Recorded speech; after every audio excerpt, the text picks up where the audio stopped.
Topic है react components. Okay, तो react component है क्या? रिएक्ट जीएस में कंपोनेंट्स एक इंडिविजुअल यूनिट होती है। हम बहुत सारे कंपोनेंट्स बना सकते हैं। कंपोनेंट बनाकर ये सारे कंपोनेंट्स आपस में मर्ज होके एक हमको सिंगल यूज़र इंटरफेस प्रोवाइड कराते हैं। रिएक्ट बेसिकली हमको दो टाइप के कंपोनेंट्स प्रोवाइड कराता है। एक होता है फंक्शनल कंपोनेंट और दूसरा होता है class component. Functional component and class component. अब फंक्शनल कंपोनेंट और क्लास कंपोनेंट में क्या डिफरेंस है? फंक्शनल कंपोनेंट और क्लास कंपोनेंट दोनों का यूज ही यूज़र इंटरफेस डिज़ाइन करने के लिए, कंपोनेंट को बिल्ड करने के लिए किया जाता है, बट दोनों में ही डिफरेंस है। क्लास कंपोनेंट में स्टेट मैनेजमेंट की सुविधा इनबिल्ट होती है। क्लास कंपोनेंट में पहले से ही हम स्टेट को मैनेज कर सकते हैं, लेकिन फंक्शनल कंपोनेंट में स्टेट मैनेजमेंट की फैसिलिटीज़ नहीं होती है। इसलिए रिएक्ट हमें फंक्शनल कंपोनेंट में स्टेट को मैनेज करने के लिए हुक्स प्रोवाइड कराता है। हुक्स, तो जो फंक्शनल कंपोनेंट है ना, हमारा फंक्शनल कंपोनेंट, इसमें हमको मिलते हैं क्या? हुक्स। हुक्स हुक्स उदाहरण के लिए हमारे पास एक होता है use state hook. Use state hook, ये यूज स्टेट हुक हमको क्या करता है? स्टेट को मैनेज करने की फैसिलिटीज़ प्रोवाइड कराता है। ठीक है, तो दो टाइप के कंपोनेंट हमें मिल रहे हैं, functional component, class component. Component क्या है? यूज़र इंटरफेस को डिज़ाइन करने के लिए एक इंडिविजुअल यूनिट है। अलग फाइल में हम कंपोनेंट डिज़ाइन कर सकते हैं और ये सारे कंपोनेंट इंटीग्रेटेड होकर हमको एक फाइनल यूआई देते हैं, और हर कंपोनेंट का अपना अलग अलग टास्क होता है। क्योंकि रिएक्ट जेएस ने क्लास कंपोनेंट को सपोर्ट करना बंद कर दिया है, इसलिए अब हम केवल फंक्शनल कंपोनेंट में ही काम करते हैं। ओके गाइस, चलिए ठीक है, हम बात करते हैं कि कंपोनेंट को हम कैसे डिज़ाइन करते हैं। तो इसके लिए फिर से हम क्या कर रहे हैं? एक नई ऐप डेवलप कर रहे हैं अपने डी प्रोग्राम के अंदर, डी डायरेक्टरी के अंदर। तो यहाँ से मैंने CMD ओपन किया और अब मुझे एक नई रिएक्ट ऐप बनानी है और कंपोनेंट को प्रॉपरली समझना है कि कंपोनेंट कैसे डिज़ाइन करते हैं और कैसे एक कंपोनेंट दूसरे में इंटीग्रेट होता है। ओके, तो यहाँ पर मैंने क्या लिखा? npm create white @latest enter किया। तो अभी वाइट का हम एक लेटेस्ट प्रोजेक्ट बना रहे हैं। मैं यहाँ पे प्रोजेक्ट का नाम देना चाहता हूँ। हम यहाँ पे आगे भी प्रोजेक्ट का नाम दे सकते थे, लेकिन मैं अब भी दे सकता हूँ प्रोजेक्ट का नाम। तो मैंने लिख दिया माई ऐप 1। माई ऐप 1 नाम से मैं एक प्रोजेक्ट बना रहा हूँ। प्रोजेक्ट का नाम लिखा। मुझे क्या यूज़ करना है? रिएक्ट यूज़ करना है। यहाँ से मुझे क्या सिलेक्ट करना है? जावास्क्रिप्ट सेलेक्ट करना है। फिर मुझसे कह रहा है कि CD स्पेस माई ऐप, मतलब माई ऐप के अंदर हमको जाना है। माई ऐप 1 एंटर किया, माई ऐप के अंदर पहुंच गए। फिर हमने लिखा npm इंस्टॉल और रिएक्ट की ऐप हमारी इंस्टॉल होने लगी। ओके, हमारी ऐप इंस्टॉल हो गई है और इंस्टॉल होने के बाद जो है हम इसको ओपन करते हैं अपने कोड एडिटर में। कोड डॉट करके कोड एडिटर में हमने ओपन कर लिया। फिर से हमारे पास एक फ्रेश ऐप है रिएक्ट की। अब हमें जो जो फाइल्स नहीं चाहिए है उनको हम नहीं लेंगे और जो हमें रिक्वायर्ड है उनको रखेंगे। तो यहाँ से हम आते हैं न्यू टर्मिनल में, यहाँ टर्मिनल में आ गए और जो चीज़ें हमें नहीं चाहिए वो हम नहीं लेंगे। ओके, अब सोर्स में अंदर जाकर एसेट फोल्डर की हमें ज़रूरत नहीं है, इसको मैंने डिलीट कर दिया। app.css की भी रिक्वायरमेंट नहीं है, इसको डिलीट कर दिया। index.css की रिक्वायरमेंट नहीं है, इसको भी डिलीट कर दिया। और ठीक है, अब मेन में जाके हमें क्या करनी चाहिए? index.css चूँकि हम डिलीट कर चुके हैं, इसको डिलीट कर दिए। स्टिक मोड की अभी हमें रिक्वायर्ड नहीं है, इसको भी हम डिलीट कर दे रहे हैं। और अभी हमारे पास फाइनली जो कोड बचा, इस स्टिक मोड को भी मैंने हटा दिया, इसको भी हमने डिलीट कर दिया। अब जस्ट 3 लाइन्स बची है हमारे पास। हम अपनी ऐप को रन करते हैं। npm run dev, जैसे हमने इसको रन किया और O+ इंटर, तो हमारी ऐप रन हो गई।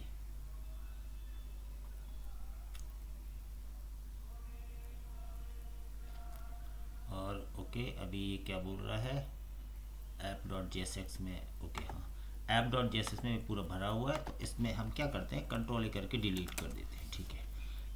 कॉन्स्ट CONST कॉन्स्ट ऐप, एक एरो फंक्शन बना रहे हैं। एरो फंक्शन के अकॉर्डिंग हमने ये एरो का साइन लगाया और यहाँ पे लिख दिया रिटर्न, रिटर्न लिखना है, और फ्रैगमेंट टैग का यूज़ किया, और यहाँ पे केवल जस्ट वन लाइन लिख रहा हूँ, वेलकम टू रिएक्ट ऐप। और चूंकि इसको एक्सपोर्ट करना पड़ेगा, एक्सपोर्ट डिफ़ॉल्ट ऐप। अभी हमने रन किया तो अभी हमारी ये ऐप हमको यहाँ पर ऐसा दिख रही है, ठीक है। अब हम बात समझते हैं कंपोनेंट। हम एक सिंपल से कंपोनेंट बनाते हैं, ओके। तो उसके लिए हम थोड़ा सा ये समझ लें कि कंपोनेंट कैसे बनाते हैं और क्या है। हम आगे पूरा फंक्शनल कंपोनेंट पे ही काम करने वाले हैं। देखिए अभी हमारे पास क्या है, केवल हमारे src डायरेक्टरी में एक मैन नाम का फाइल है, main.jsx, इसका नाम है main.jsx। इसके बाद हमारे पास क्या है, एक app.jsx नाम की फाइल है। इस फाइल का नाम है हमारे पास app.jsx, app.jsx, ओके। अब app.jsx जो है वो main.jsx में इंपोर्ट होकर फाइनली आउटपुट हमको देती है, जो कि हमें index.html के थ्रू हमको दिखाई देता है, ओके। अब हम एक कंपोनेंट बनाने वाले हैं, एक फाइल बनाने वाले हैं, उसके अंदर एक फंक्शनल कंपोनेंट बनाएंगे। सपोज दैट एक फाइल हम बनाएंगे जिसका नाम होगा student.jsx, जावास्क्रिप्ट JSX की एक फाइल होगी, उसका नाम हमने पहले से ही रख लिया। क्या रखना है, मैंने कहा भाई उसका नाम रखूँगा student.jsx, ओके। अब student.jsx जो फाइल बनेगी, इसके अंदर हम एक फंक्शनल कंपोनेंट बनाएंगे और एक्सपोर्ट कर देंगे, और app.jsx में उसको हम इंपोर्ट करा लेंगे। ऐसा काम हमको करना है, ओके। अभी तो फिलहाल हमारे पास केवल मेल है और ऐप है, जिसके अकॉर्डिंग हमको ये वाला आउटपुट दिख रहा है, और ये डाटा हमारा app.jsx में लिखा हुआ है, ठीक है। हम बनाते हैं स्टूडेंट वाली फाइल, ओके। सोर्स के अंदर अभी केवल दो ही फाइलें हमें दिख रही है, app.jsx और main.jsx। सोर्स के अंदर गए, यहाँ पर मैंने क्या किया, student.jsx नाम की एक फाइल बना ली, ओके।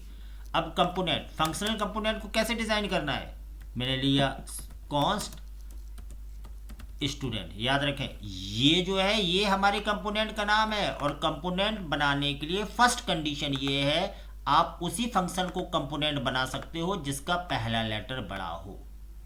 मैंने स्टूडेंट लिया, बराबर एरो का साइन लगाया ऐसा, और यहाँ पर मैंने लिखा रिटर्न, और इसके बाद हमने यहाँ पे कुछ लिख दिया। सपोज दैट मैं लिखता हूँ welcome to React classes, okay. और इसको अभी हमको एक्सपोर्ट भी करना है, एक्सपोर्ट डिफ़ॉल्ट स्टूडेंट, इसको मैंने एक्सपोर्ट कर दिया, ठीक है भाई। अभी हमको क्या दिख रहा है, अभी हमको हमने एक स्टूडेंट नाम का एक फंक्शन बनाया है, एरो फंक्शन है, इसका पहला लेटर कैपिटल है। हालांकि देखिए फाइल का नाम भी स्टूडेंट है और हमारे कंपोनेंट मतलब ये फंक्शन का नाम भी स्टूडेंट है, और ये फंक्शन कंपोनेंट तभी बन सकता है जब आप इसका पहला लेटर बड़ा रखोगे। याद रखिएगा कंपोनेंट ये है हमारा, ये तो फाइल का नाम है, आपको इसका पहला लेटर बड़ा रखोगे। तो जनरली मैं क्या करता हूँ, फाइल का नाम और कंपोनेंट का नाम सेम रख लेता हूँ, ऐसा कोई नेसेसरी नहीं है, ओके। तो यहाँ हमने क्या किया, इसको एक्सपोर्ट कर दिया। अब ये कंपोनेंट है जिसे हमें ऐप के अंदर इंपोर्ट कराना है। क्योंकि हम यहाँ से एक्सपोर्ट करा चुके हैं ना, तो ऐप के अंदर आएंगे और यहाँ पर हम क्या करेंगे, इंपोर्ट। किसको इंपोर्ट करना है, स्टूडेंट को। किससे, स्टूडेंट से। ये मेरी फाइल का नाम था, इससे फंक्शन हमारा इंपोर्ट हो गया। और मुझे कॉल कहाँ कराना है, फंक्शनल कंपोनेंट को कॉल कराने के लिए आपको जस्ट HTML के टैग की तरह ऐसा इसको लिखना है और लास्ट में ऐसे स्लैश करके क्लोज कर देना है। यहाँ पर मेरा वो फंक्शनल कंपोनेंट कॉल हो रहा है, मतलब student.jsx फाइल में मैंने एक कंपोनेंट बनाया था, उसको हमने एक्सपोर्ट कर दिया। ऐप के अंदर मैंने उसको ऊपर इंपोर्ट कराया और उसको यहाँ पे कॉल करा लिया। कॉल कराने का तरीका HTML के टैग की तरह होता है, क्योंकि JSX के रूल के अनुसार एम्प्टी टैग को भी क्लोज करना होता है, इसलिए लास्ट में जाके मैंने इसको क्लोज किया है। अभी हमने देखा, देखिए अभी हमारा देखो आंसर ये आ गया, जो भी स्टूडेंट कंपोनेंट में लिखा हुआ था वो हमको दिखाई दे रहा है। ओके गाइस, अभी हमें क्या करना है, अब हम एक और एग्जांपल समझेंगे, उसमें हम 3 कंपोनेंट अलग अलग क्लास कंपोनेंट बनाएंगे और उसको हम अपने फाइल में कॉल कराएंगे। चलिए, अभी हमें इतना समझ में आ गया। अब हम क्या कर रहे हैं, हम ऐप और स्टूडेंट फाइल को तो मैं डिलीट कर दे रहा हूँ, क्योंकि अब मेरी रिक्वायरमेंट फिर से चेंज हो रही है। यहाँ पे डिलीट कर दिया। अब हमारे पास जो ऐप है ना, ऐप, इसको भी हम ब्लैंक कर दे रहे हैं। यहाँ से स्टूडेंट को चूंकि डिलीट कर चुके हैं, इस वाली फाइल को भी हमने डिलीट कर दिया। अभी हमको सिंपल ऐसा दिख रहा है, वेलकम टू रिएक्ट ऐप। इसकी जगह मैं कुछ और लिख देता हूँ, या मैं वेलकम टू रिएक्ट कंपोनेंट्स, ठीक है। तो अभी हमको क्या दिख रहा है, अभी हमको यहाँ पे सिंपल ऐसा दिख रहा है। हम अपनी रिक्वायरमेंट समझते हैं कि हमें चाहिए क्या है। ओके, अब हमें क्या चाहिए, सिंपल सा हम चाहते कि हमारा आउटपुट ऐसा कुछ दिखे, हमें जो फाइनल पेज मिले वो ऐसा कुछ मिले। सिंपल सा यहाँ पर हमको केवल जस्ट लिखा हुआ दिखे, माई हेडर, ठीक है, माई हेडर, और फिर मेरे पास एक ऐसी लाइन दिखे, ये हेडर पार्ट हो गया हमारा। फिर उसके बाद मुझे दिखे माई डाटा, ठीक है। उसके बाद फिर मेरे पास एक ऐसी लाइन आए और फिर सबसे लास्ट में दिखे फुटर, यहाँ पे माई फुटर। ओके, तो जो फाइनल आउटपुट हमको चाहिए वो हमें ऐसा कुछ चाहिए। ये मेरा एक कंपोनेंट हो जाएगा, ये मेरा एक कंपोनेंट हो जाएगा, और ये भी मेरा, मुझे 3 कंपोनेंट डेवलप करने हैं। अभी हमारे पास पोजीशन क्या है, अभी हमारे पास एक main.jsx फाइल है, फिर हमारे पास app.jsx फाइल है, और हम 3 अलग अलग कंपोनेंट बनाने वाले हैं, एक हेडर के लिए, एक माई डेटा के लिए, और एक फुटर के लिए। ऐसे हमें कंपोनेंट बनाना है। हम इसका थोड़ा नेमिंग कर देते हैं। हमारे पास एक फाइल है main.jsx, और हमारे पास एक फाइल है app.jsx। ओके, और हमें मालूम है कि app.jsx है वो मेन में इंपोर्ट है। और अब हम 3 कंपोनेंट डेवलप करने वाले हैं, तीनों के हमें नाम रखने हैं। इसका नाम मैं रखूँगा header.jsx, इसका नाम मैं रखूँगा myData.jsx, और इस लास्ट कंपोनेंट का नाम हम रखेंगे footer.jsx। ओके, तो हेडर कंपोनेंट को हमें कॉल कराना है app.jsx में, myData को भी हमें कॉल कराना है app.jsx में, और फुटर को भी हमें कॉल कराना है app.jsx में। ऐसा हमें डिज़ाइन करना है, यानी 3 हमें कंपोनेंट बनाने हैं। तीनों कंपोनेंट्स जो हम डेवलप करेंगे उनको एक्सपोर्ट करेंगे और app.jsx में इंपोर्ट करके उनको कॉल करा लेंगे, ताकि वो सारे कंपोनेंट इंटीग्रेटेड होकर हमें मैन के थ्रू ऐसे आउटपुट हमको प्रोवाइड कराए। ओके, तो हम कंपोनेंट बनाते हैं। अभी फिलहाल हमको क्या दिख रहा है, ऐसा दिख रहा है। चलिए, हम चाहते हैं कि हमारा जो ऐप है, हमारा जो हमें ऐप दिख रहा है, इसमें से ये ब्लैंक कर दे रहे हैं, ब्लैंक, क्योंकि हमें ऐप में जो लिखा हुआ है वो नहीं चाहिए। ऐप को अभी मैंने खाली कर दिया। ऐप में तो हम जो तीनों कंपोनेंट बनाएंगे ना, उनको इंपोर्ट करा के कॉल करेंगे। तो अभी हमारा ये खाली हो गया। सबसे पहले तो हम ये कंपोनेंट डिज़ाइन करते हैं अकॉर्डिंग टू सिचुएशन। पहला कंपोनेंट हमको बनाना है header.jsx। ओके, तो हम सोर्स में गए, यहाँ पे हमने क्या लिखा, HEA header.jsx, header.jsx। ओके, यहाँ कंपोनेंट डेवलप करना है, उसका नाम हमने क्या रखा, header is equal to arrow का साइन, और यहाँ पे हमने लिख दिया रिटर्न, और फ्रेगमेंट टैग हम लगा लेते हैं, फ्रेगमेंट ऐसा, और यहाँ जस्ट मैंने लिख दिया क्या, this is my header part. Okay, this is my header part. चूंकि ये कंपोनेंट है तो हमें इसको एक्सपोर्ट करना पड़ेगा, एक्सपोर्ट डिफॉल्ट हेडर, इसको हमने एक्सपोर्ट कर दिया। अब हमने इसको एक्सपोर्ट किया है, यानी अभी हमारा एक हेडर कंपोनेंट हमने बना लिया है, इसको एक्सपोर्ट कर लिया। तो हम app.jsx में इसको इंपोर्ट करा लेते हैं। app.jsx में आए, हमने कहा भाई मुझे इसको इंपोर्ट कराना है। इंपोर्ट कराने का तरीका क्या है, हेडर को इंपोर्ट कराना है, import header from header, import हो चुका है। अब कॉल कराने का तरीका जस्ट टैग की तरह कॉल कराना है, और चूंकि एम्प्टी टैग को भी क्लोज किया जाता है JSX के अकॉर्डिंग, तो मैंने इसको यहाँ पे ऐसे बंद कर दिया। कंपोनेंट को मैंने ऊपर इंपोर्ट कराया और यहाँ पे उसको यूज़ कर लिया, कॉल करा लिया। अभी हमने अपना आउटपुट देखा तो जस्ट मुझे देखिए ये दिख गया, this is my header part. हम चाहते हैं कि यहाँ पर मुझे एक लाइनिंग भी दिखे, एक लाइन भी दिखे, ठीक है, HR का हम यूज़ कर सकते हैं। हेडर पार्ट में गए, मैंने कहा भाई मुझे एक लाइन चाहिए, मैंने सिंपल सा HR ले लिया, सिंपल। और अभी हमने देखा तो मुझे यहाँ पे एक HR दे दिया। अब चूंकि ये दो इंडिविजुअल एंटिटी हैं और ये फ्रैगमेंट टैग के साथ इनक्लोज्ड है, तो कोई दिक्कत नहीं, क्योंकि रिटर्न में आखिर हम सिंगल यूनिट ही रिटर्न करा रहे हैं ना। ओके, अब अगला कंपोनेंट बनाना है। अगले कंपोनेंट का नाम हमें क्या रखना है, माई डेटा, ठीक है। एक नई फाइल बनाई, इसका नाम रखा मैंने mydata.jsx, ओके। और ठीक है, यहाँ पर लिया कॉन्स्ट, यहाँ पे माई डेटा बराबर ऐसे एरो ऐसा ऐसा, और यहाँ हमने कर लिया रिटर्न। रिटर्न में हमने सिंपल सा दे दिया h1 और माई डेटा, यहाँ पे लिख दिया मैंने माई डेटा। अब हमें इसे भी एक्सपोर्ट कराना पड़ेगा, तो यहाँ मैंने लिखा एक्सपोर्ट डिफॉल्ट माई डेटा। अब दूसरा कंपोनेंट तैयार है हमारा, जिसका नाम है माई डेटा। ये है मेरे कंपोनेंट का नाम। आप याद रखें, जब भी आप कंपोनेंट बनाएंगे, कंपोनेंट का पहला लेटर बड़ा होना चाहिए। हम उसी फंक्शन को कंपोनेंट बना सकते हैं जिसका पहला लेटर बड़ा हो, नहीं तो ये कॉल नहीं होगा। ओके, अभी हम ऐप में गए, चूंकि इसको एक्सपोर्ट कर चुके हैं, दूसरा कंपोनेंट इंपोर्ट कराना है। इंपोर्ट किसको, माई डेटा को। किससे, माई डेटा से।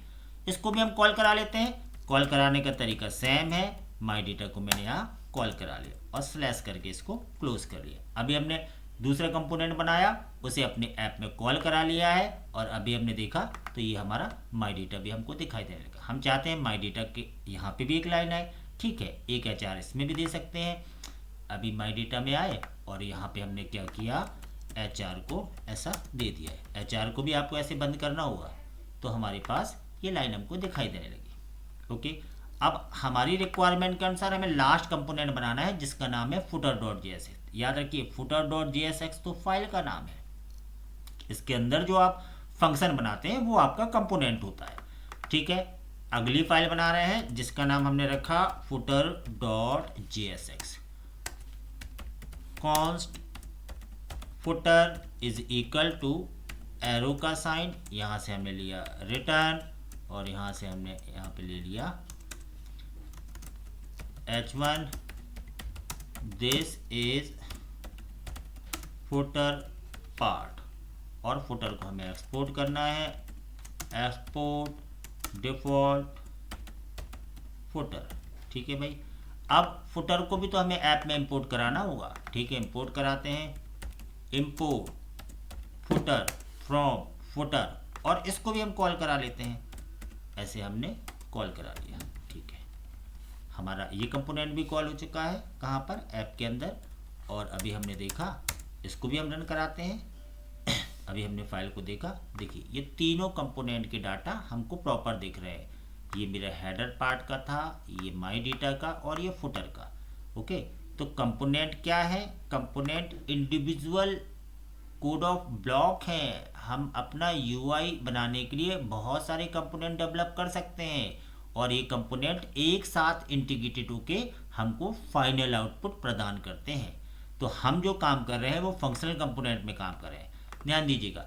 अभी हमने क्या किया था, मान लीजिए एक कंपोनेंट है फुटर, मैंने आपको बताया था कंपोनेंट का जो पहला लेटर है वो बड़ा ही होना चाहिए। सपोज दैट आप इसको ऐसे छोटा कर देते, और यहाँ पे भी आप इसको ऐसे स्मॉल कर देते, और मान लीजिए जब आप इसको कॉल करा रहे हैं ना, यहाँ पे भी आपका ये ऐसा छोटा होता, और यहाँ पे भी अगर आप इसको स्मॉल कर देते ऐसा, तो अभी क्या होता, आपने एक फंक्शन बनाया है लेकिन वो कंपोनेंट नहीं कहलाएगा। अभी हमको देखो ऐसा आता, मतलब ना एरर आती और ना ही हमें आउटपुट दिखाई देता। क्यों, क्योंकि रिएक्ट ये कहता है आप उसी फंक्शन को ही कंपोनेंट मान सकते हैं जिसका पहला लेटर बड़ा हो। ये चीज़ याद रखिएगा। तो ठीक है, मतलब जब भी आप कंपोनेंट बना रहे हैं ना, तो कंपोनेंट का आपका पहला लेटर बड़ा होना चाहिए। हाँ, ये कोई नेसेसरी नहीं है कि आपने कंपोनेंट का जो नाम रखा फाइल का नाम भी वही रखोगे, ऐसा कुछ भी नहीं है। आप फाइल का नाम कुछ और रख सकते हो, कंपोनेंट का कुछ और रख सकते हो। सपोज दैट यहाँ मेरी फाइल का नाम है footer.jsx, लेकिन मुझे यहाँ मान लीजिए देना है क्या, कॉपीराइट इन्फो। कॉपीराइट इन्फो नाम से मुझे एक कंपोनेंट बनाना, ठीक है, बना लीजिए।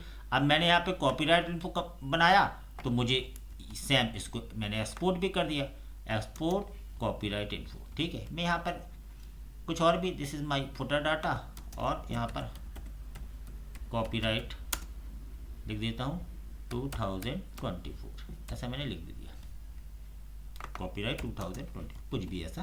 तो ये देखिए, अब मेरे फंक्शन का नाम क्या है, कॉपीराइट इन्फो। अगर मुझे इसे कंपोनेंट बनाना है तो पहला लेटर एटलीस्ट बड़ा होना चाहिए, तो मैंने बड़ा रख दिया। फिर हमने इसको एक्सपोर्ट भी कर दिया। अब आपको इसको अपने ऐप में इंपोर्ट भी कराना होगा। तो चूंकि मेरी फाइल का नाम फुटर है, ठीक है, तो मैंने यहाँ लिखा इंपोर्ट किसको, कॉपीराइट इन्फो को। किससे, फुटर फाइल से। फाइल का नाम फुटर है, कुछ भी हो सकता है, लेकिन आप जो भी फंक्शनल कंपोनेंट बनाएंगे उसका पहला लेटर तो एटलीस्ट बड़ा होना चाहिए। तो ठीक है, अब इसकी जगह मुझे कॉपीराइट को कॉल कराना है, तो मैंने यहाँ पे कॉपीराइट लिख दिया और लास्ट में इस टैग को ऐसे बंद भी कर दिया, ठीक है। अभी हमने देखा तो भी हमारा आउटपुट आ रहा है। ओके, तो गाइज ये था कंपोनेंट। कंपोनेंट को डिज़ाइन कैसे करते हैं, फंक्शनल कंपोनेंट हमको बनाने कैसे हैं, और उसे एक साथ कैसे कॉल कराना है। Okay guys, thank you very much.